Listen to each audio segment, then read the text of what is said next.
കാലവർഷത്തിന്റെ തുടക്കത്തിൽ തന്നെ ദുരിതപ്പെയ്ത്താണ് വടക്കൻ ജില്ലകളിൽ. കോഴിക്കോട് വടകരയിൽ ഓടിക്കൊണ്ടിരുന്ന ബൈക്കിന് മുകളിലേക്ക് തെങ്ങ് വീണ് ബൈക്ക് യാത്രികൻ മരിച്ചു. വില്യാപ്പള്ളി സ്വദേശി പവിത്രനാണ് ദാരുണാന്ത്യം. വാലില്ലാപ്പുഴയിൽ വീടിന്റെ ഭിത്തി ഇടിഞ്ഞ് 1.5 മാസം പ്രായമായ കുഞ്ഞിന് പരിക്കേറ്റു. ഒളിപ്പാറമൽ അജിയുടെയും അലീനയുടെയും മകൾ അൻഹയ്ക്കാണ് പരിക്കേറ്റത്. വീടിന് മുകളിൽ അടുത്ത വീടിന്റെ സംരക്ഷണ ഭിത്തി തകർന്നു വീഴുകയായിരുന്നു.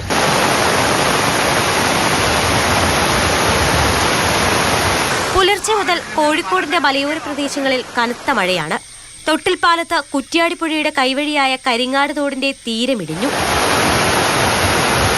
മാത്തോട്ടത്ത് മരം വീണ വീടിന്റെ അടുക്കള തകർന്നു. തോട്ടുമുക്കത്ത് ഒരു വീടിന്റെ സംരക്ഷണ ഭിത്തി മറ്റൊരു വീടിന് മുകളിലേക്ക് വീണു. രാത്രിയായതുകൊണ്ട് വലിയ അപകടം ഒഴിവായി.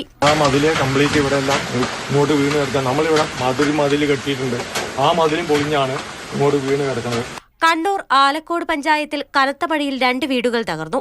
മൂന്നാംകുന്നിൽ ഉമ്മത്തിരിയിൽ രാഘവന്റെ വീടിന് മുകളിലേക്കും പരപ്പയിൽ ജോർജിന്റെ വീട്ടിലേക്കുമാണ് തെങ്ങ് വീണത്. കണ്ണൂർ മാടായി ഫെസ്റ്റിനായി മാടായിപ്പാറയിൽ സ്ഥാപിച്ച പന്തൽ കനത്ത കാറ്റിലും മഴയിലും തകർന്നു വീണു. ആരെങ്കിലും ഒരാളെ നേരത്തുകൊണ്ടിട്ട് എന്താ അവസ്ഥ? ഒരാൾ പഞ്ചായത്തിൽ നിന്ന് ഈ സമയം ആരും തിരിഞ്ഞു നോക്കിയില്ല. കണ്ണൂർ ആലക്കോട് ചെറുപുഴ റൂട്ടിൽ കനത്ത മഴയിൽ പിക്കപ്പ് ജീപ്പ് തെന്നിമാറി. തലശ്ശേരിയിൽ ശക്തമായ കാറ്റിൽ മലബാർ ക്യാൻസർ സെന്ററിന്റെ മുകളിലെ ഷീറ്റ് തകർന്നു.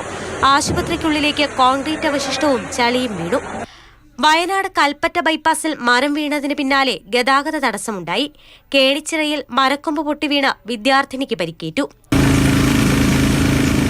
വയനാട്ടിൽ റോഡിന് കുറുകെ വീണ മരത്തിനടിയിലൂടെ KSRTC ബസ് സാഹസികമായി മുന്നോട്ടു നീക്കി. കോഴിക്കോട് മൈസൂർ ദേശീയപാതയിൽ മുത്തങ്ങ എടത്തറയ്ക്ക് സമീപമാണ് സംഭവം.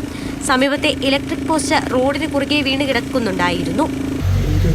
വയനാട് പേരിയ 38-ൽ മരം കടപുഴകി വീണ വീട് തകർന്നു. കുറ്റിക്കാട്ടിൽ അക്ബർ അലി എന്നയാളുടെ വീടാണ് തകർന്നത്. കാസർഗോഡ് പരപ്പയിൽ കവുങ്ങ് വീണ വീട് തകർന്നു. പ്രതിഭാനഗറിലെ CP തങ്കച്ചന്റെ വീടാണ് തകർന്നത്. മാതൃഭൂമി ന്യൂസ്, കോഴിക്കോട്.